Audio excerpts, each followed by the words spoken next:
Hi friends, welcome to ARC Tutorials. This is a brand new series that I'm starting which is on AWS. This is a tutorial series which I'm intending it for beginners, but if you are an experienced professional, have some background, some knowledge, it would still help you as I start from scratch and I will go ahead into the most advanced and detailed concepts and practical.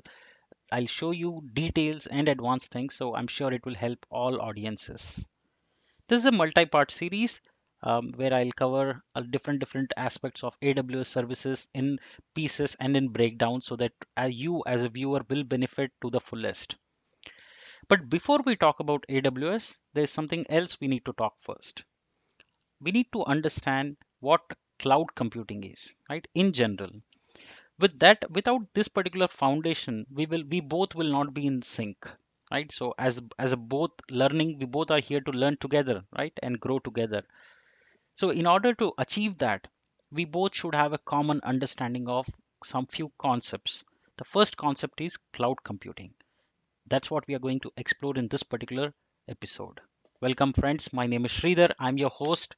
I bring over 10 plus years of experience in IT industry. I've worked in various roles, ranging from design, dev to deployments also. I've worked extensively on AWS and Azure platforms in deploying the applications and maintaining some of these applications. I am also a full stack developer. I used to be a full stack developer, which I still do, and where I have used various technologies like Angular, React, Node, Express, MongoDB, MySQL, and much more. I'm here to share my knowledge with you, and I'm also here to learn from you. We both will learn together in this journey of AWS. So let's talk about some basic things, right?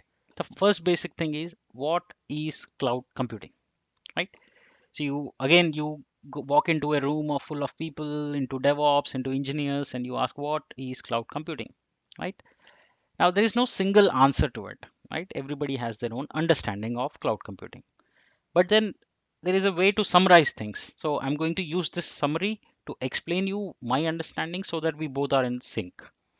So cloud computing is an internet-based computing service in which a large group of remote servers are networked to allow centralized data storage and online access to computer services and resources. Right? It is scary. You will not understand anything. Let me break it down for you. So simple thing is cloud computing is referred to as an internet-based service. Right. So for example, where you have vendors like Microsoft, AWS, Amazon, Google. So all of these provide services, right? Which we can use like VM, right? Containers. They can provide us Kubernetes, Dockers, storage, databases. So all these are computing services which are provided online, which is on internet, right?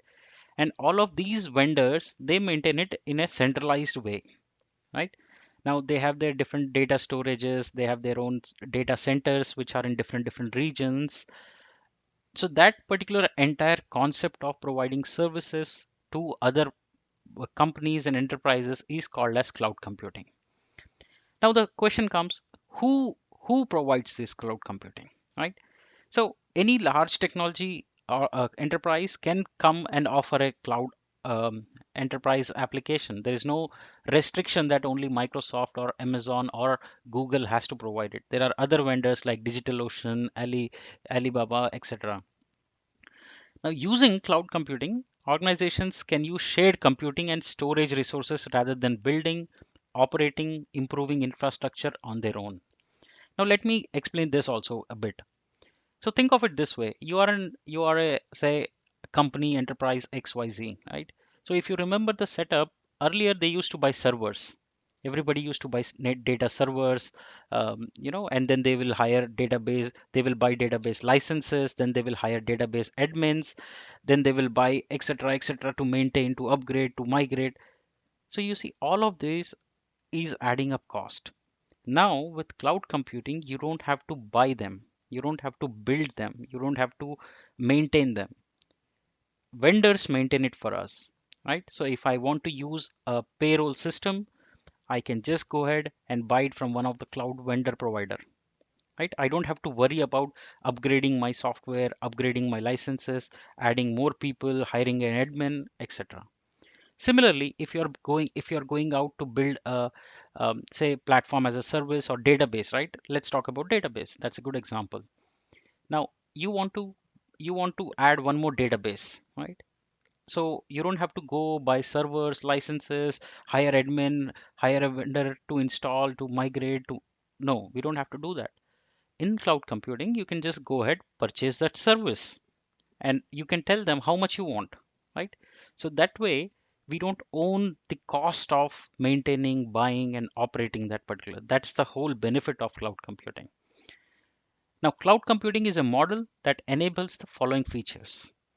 Users can provision and release resources on demand, which means today during say Christmas time, during say happy holiday time, I need to add five more servers so that my I see a lot of traffic that time, so I can purchase those five servers only for that particular time.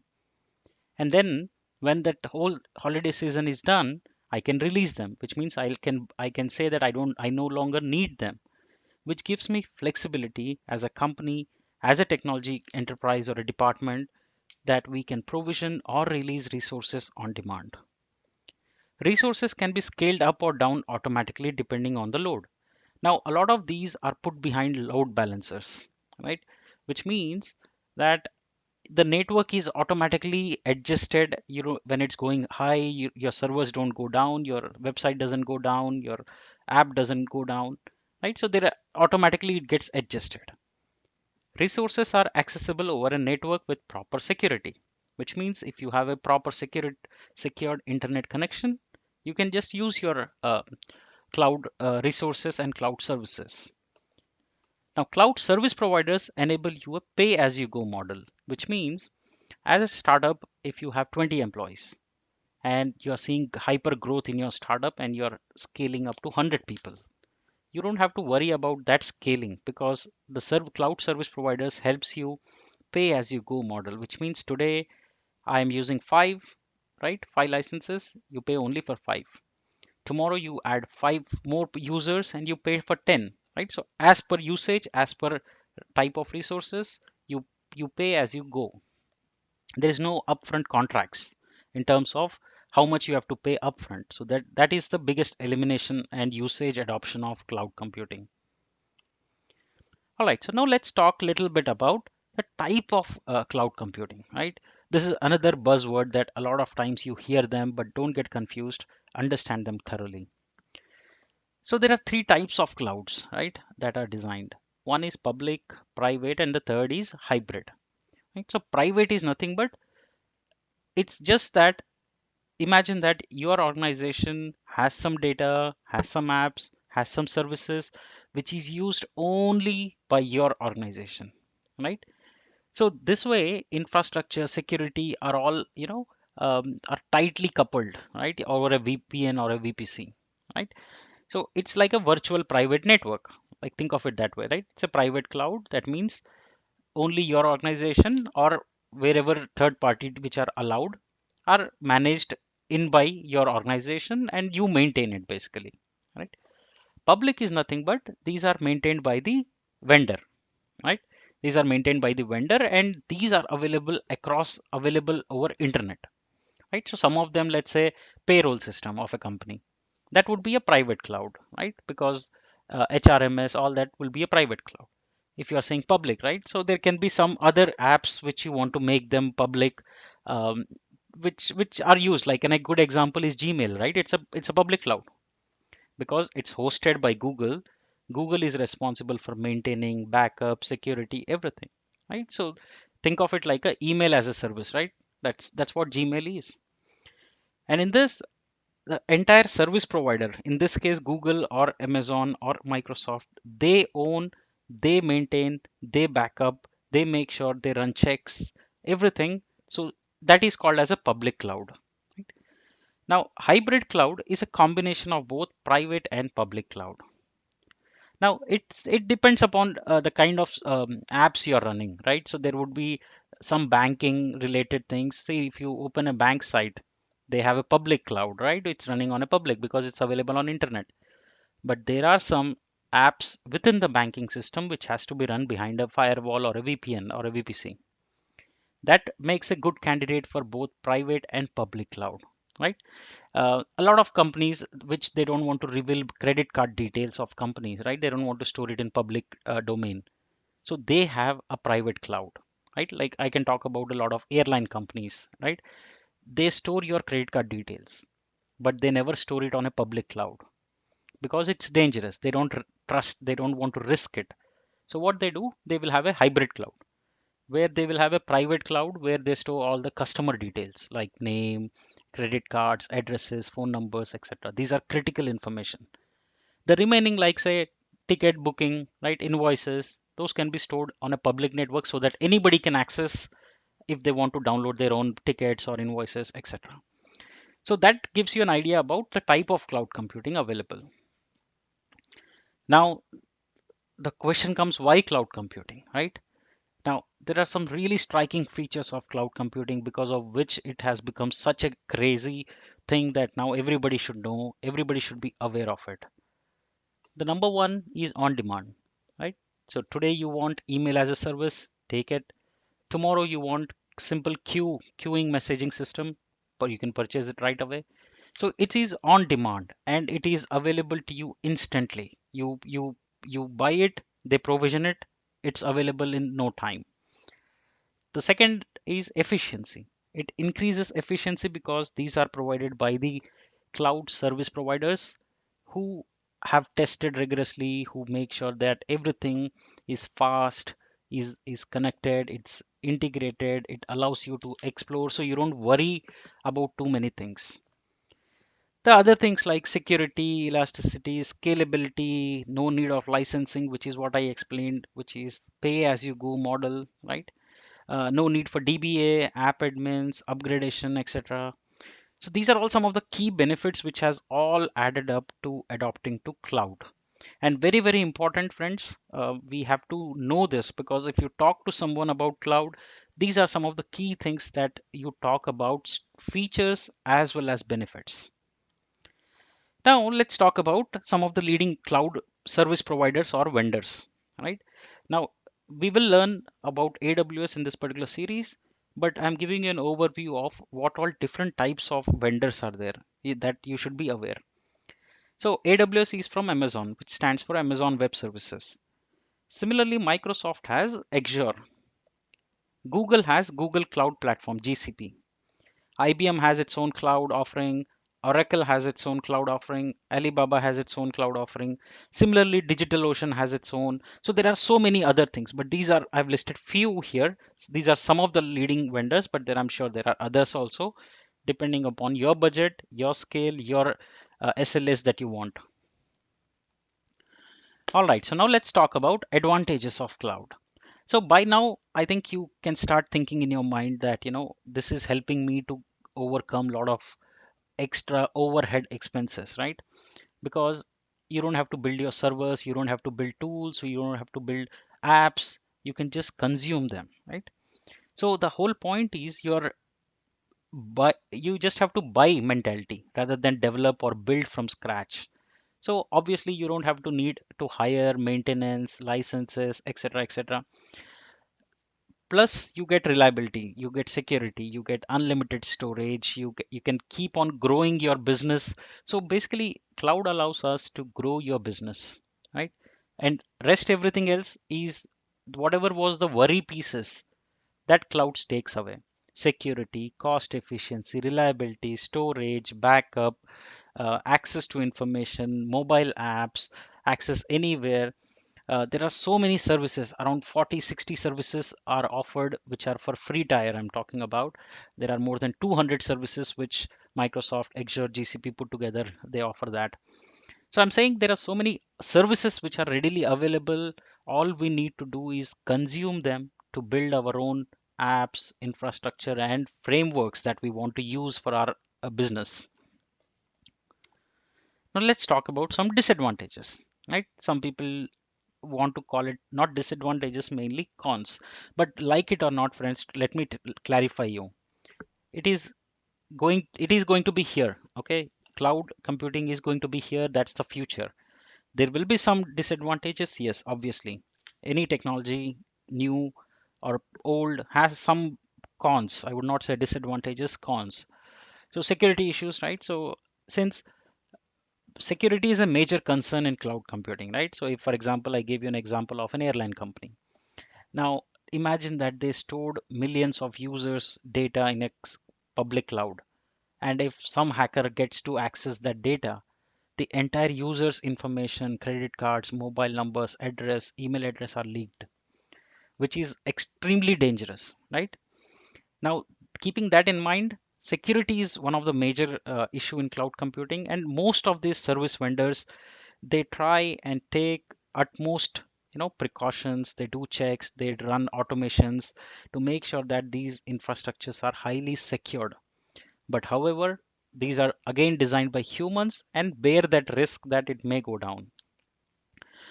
Now, technical issues, right? So, for example, since these are cloud, which means that you're sharing an apartment, right? So, think of it like a platform, right? So, it's a big hostel where a lot of people are living together, right?